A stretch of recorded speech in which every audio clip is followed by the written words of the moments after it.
Lady C has just revealed one of the biggest royal secrets that was never supposed to reach daylight. A single sentence she dropped has sent Buckingham Palace shaking. Because according to her, the story the world thought they knew about Archie may not be the real story at all. She hints at something explosive, something Meghan Markle would never want spoken out loud. And the shock doesn't end there. Lady C claims Archie is actually living in the UK with his mother. Not Meghan. Not in Montecito. Not under the bright California sun. But in Britain with his mom, who, according to this claim, isn't Meghan at all. The Archie or Lily, and it needs to happen. They need to prove that those children, Meghan and Harry, are not entitled to privacy in this matter. And their privacy is trumped by our right to know that no bastard is going to sit on the throne of this country. All Harry and Meghan need to do is prove to us that she popped those babies out. And just like that, Meghan's carefully polished smile, her steady public tone, and her perfectly curated image begin to tremble at the edges. Because if even a tiny fragment of this claim is real, then nothing, absolutely nothing we've been told over the last 5 years makes sense anymore. And this is where our story truly opens, with a single question that refuses to die no matter how tightly the palace tries to silence it.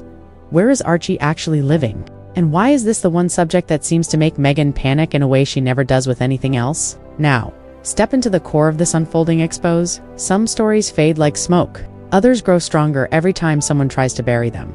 And this one gets louder, heavier, more persistent with every whisper.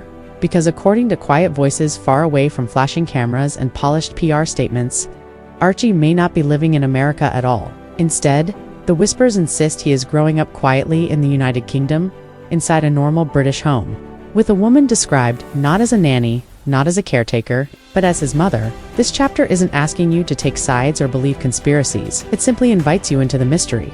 After all, why would anyone insist Archie is in Britain unless something created that rumor in the first place? And that leads us to the one thing: no Palisade, no PR team, and no Netflix script can manipulate the timeline. Dates don't bend, dates don't lie. And in this case, the dates open more doors than they close. Harry and Meghan married on May 19, 2018. Archie's birth was announced on May 6, 2019, which means conception likely occurred in August 2018, just about 3 months after the wedding. Normally, this is straightforward biology, but in the emotional chemistry between Harry and Meghan at that time, the math becomes strangely complicated. Because August 2018 wasn't a normal period in their relationship, it was the height of their honeymoon phase, the golden window. The period when Meghan allegedly had complete emotional influence over Harry, constant togetherness, constant closeness, constant control. Psychologists familiar with relationships, like theirs, explain that someone in Meghan's position would be glued to Harry, emotionally intense, physically close, deeply invested, and protective of access to him.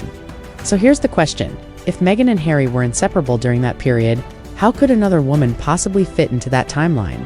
Instead of solving the mystery, the dates tighten it. They leave a narrow crack, just enough space for something unexpected to have occurred, something unscripted, something not meant for public eyes. And so we arrive at the spark that ignited this entire fire. The idea that Archie remained in the United Kingdom because he was never supposed to leave in the first place. Once you explore this angle, the story shifts, becomes quieter, more unsettling, more layered. According to certain whispers, the child introduced to the world as Archie Harrison Mountbatten Windsor may never have lived in California. Instead, some say he stayed in Britain with the woman who gave birth to him, a woman who never traveled to America in this narrative. Harry's repeated returns to the UK, his swift trips, his nervousness, his tension start to make eerie sense. Not visits for nostalgia, not legal obligations, but visits for a child. And suddenly, so many puzzling moments fall into place. Harry's discomfort when speaking about the UK, his pulled, divided expressions, his secretive short stays, the strangely limited milestones. Sources describe Harry trapped in a quiet, invisible struggle caught between the life he wanted and the life that unfolded behind closed doors. And Meghan. She was never meant to be replaced, not by another woman, not by another mother, not in any version of the story. And this is where the expose deepens. Because if Archie truly remains in Britain, the reasons can only split into two paths, both explosive. The first path is the one most damaging to Meghan. The possibility that Harry fathered a child with someone else. And for someone with Meghan's patterns of control, this would not simply be betrayal, it would be annihilation. Harry forming a bond she did not approve, did not supervise, did not initiate, a connection outside her orbit right after the wedding? That would be intolerable. But look closely.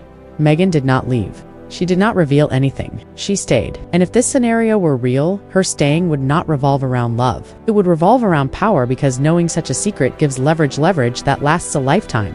Staying married keeps her royal title, global recognition, financial influence, and control over the narrative. But more importantly, she gained something she could silently hold over Harry forever. I know what you did, and I can destroy everything. From here, the alleged arrangement becomes simple. I stay. We present a united front. But from now on, I call the shots. This transforms the marriage from passion into a quiet contract of control and hidden fear. But then there is the second path: no affair, no betrayal. Instead, a clinical explanation, a UK-based surrogate. A pregnancy arranged, managed, and approved, everything orderly. Until the surrogate didn't hand the baby over. In this version, the surrogate kept Archie. And the story changes shape again: no cheating, no secret woman, but the same result. Archie in the UK, Harry emotionally attached, Meghan emotionally detached. For Meghan, a child she didn't carry and doesn't raise holds no emotional weight. For Harry, it's different. This child is his son, and that creates the quiet war between them.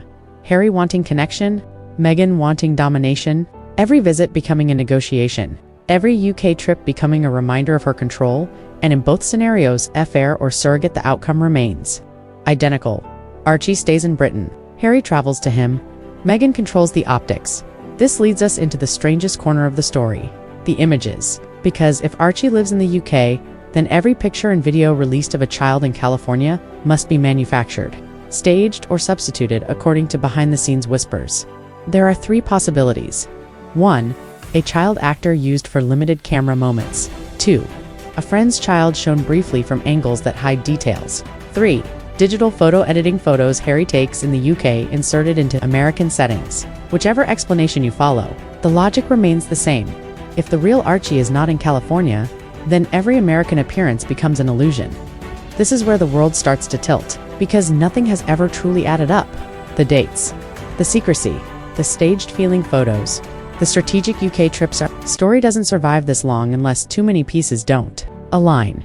That chapter isn't about proving the truth. It's about acknowledging the cracks. Why show a child at all if Meghan doesn't raise him? Why go through the trouble of substitutes or edits? Why risk exposure? Why maintain the image so fiercely? Why? After 5 years, has there been no natural momenta candid outing? A live appearance, an unmistakable presence of Archie on American soil? Every time the story seems to settle, another strange detail rises, and now we reach the final chapter, the place where everything sharpens. Royal stories always have two versions, the one told to the world and the one whispered behind the scenes. And with Archie, the whispers speak louder, because if even a fragment of this is true with Archie, is truly in the UK with the woman who gave birth to him, everything shifts. It explains Harry's frantic flights, the silence around Archie, Meghan's rigid image control, and the bizarre inconsistencies the public keeps spotting. Picture it: a quiet British town, a small garden, a red-haired boy running freely, a father visiting without cameras, taking pictures he cannot post, holding moments he cannot share, and a woman, his mother, protecting the child's peaceful world.